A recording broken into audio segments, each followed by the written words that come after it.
안녕하세요 여러분, 추빈입니다. 여러분 혹시 호퍼의 원두를 언제 채우시나요? 호퍼의 원두가 얼만큼 남았을 때 원두를 채워서 추출을 하시나요?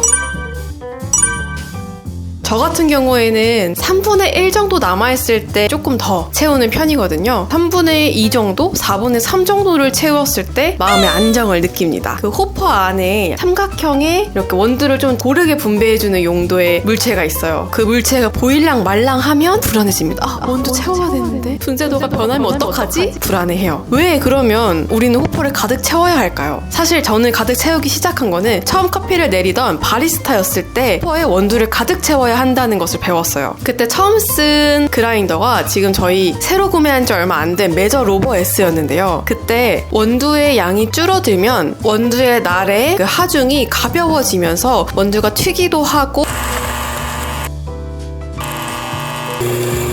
분쇄도가 변하고 추출이 흔들리고 뭔가 빨라진다거나 느려진다거나 변동이 생기고 자연스럽게 맛도 변한다. 그래서 항상 원두는 가득 채워줘야 한다 라고 배웠습니다. 그래서 그때는 의심 없이 커리니 시절이었으니까 아 그렇구나 라고 하면서 원두를 항상 가득 채웠죠. 제가 조금 더 커피에 대한 이해도가 높아지면서 원두 잔량이 변화가 생기면 추출에도 변화가 생기나? 진짜로 가득 채워야지만 우리가 세팅 맞춰놓은 그 맛이 나오나? 하는 궁금증을 해결해 볼까 해요. 안정적인 원두양 절반 이상이 찬 상태에서 추출을 하다가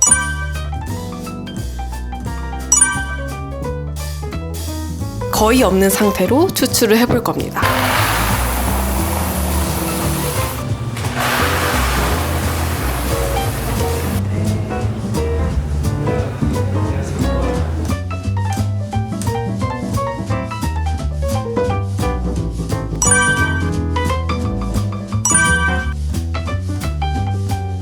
그리고 이 맛 차이를 볼 거예요. 정말 구분할 수 있나?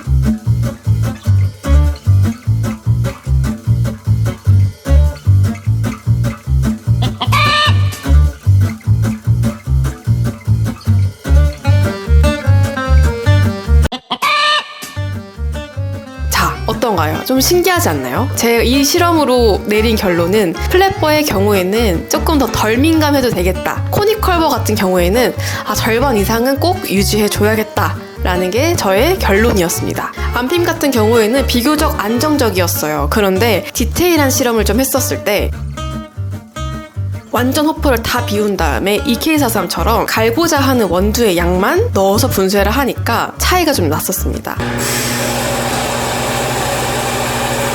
너무 없으면 안 되겠다. 물론 항상 EK43처럼 쓰시는 분들은 그 분쇄도로 맞춰서 쓰시면 되겠지만 보통의 매장 같은 경우에는 에스프레소 머신에 원두를 담아놓고 쓰기 때문에 절반 정도는 좀 채워줘야 되지 않나. 원두의 소진이 그렇게 막 빠르지 않는 매장 같은 경우에는 절반 정도는 채우고 절반 정도는 밀봉해서 산패를 조금 더 지연시키는 방법을 쓸 수도 있겠습니다. 메저 로버를 쓰시는 분들은 원두의 소진이 조금 빠르게 되는 매장에서 쓰시겠죠. 워낙 빠르고 좋은 그라인더 니까요. 그럴 경우에는 절반 이상으로 계속 유지를 해주시는 게 좋을 것 같습니다. 그런데 이 코니컬버 같은 경우에는 꽉 채워도 보고 중간 정도로도 채워보고 완전히 없는 상태로도 실험을 해봤는데